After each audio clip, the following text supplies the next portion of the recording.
ਇਹ ਪੁਰਾਣਾ ਕਬੂਤਰ ਜੇ, ਇਹ ਕਾਲਾ ਕਬੂਤਰ ਨਵਾਂ ਪਾਇਆ,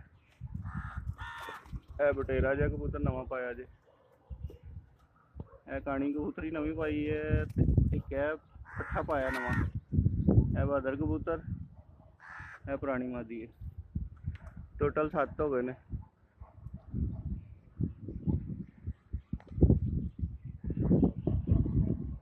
अस्सलामुअलैकुम। चाचू रिमोन साहब आए ने जी। चाचू जी हो गया सारा कुछ, स्टैंपां हो गई, हर चीज़ हो गई, चेक हो गए ने कबूतर? अल्लाह खैर ठीक है जी, सारा कुछ हो गया जी। पल्ला भी हो गया, भी लग गई ने, पल्ला भी बच गया जी सर। जी है पल्ला हो गया।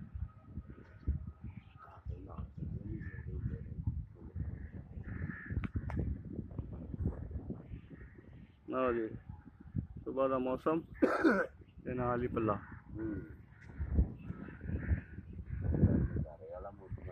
हाँ इन्ना भयंकर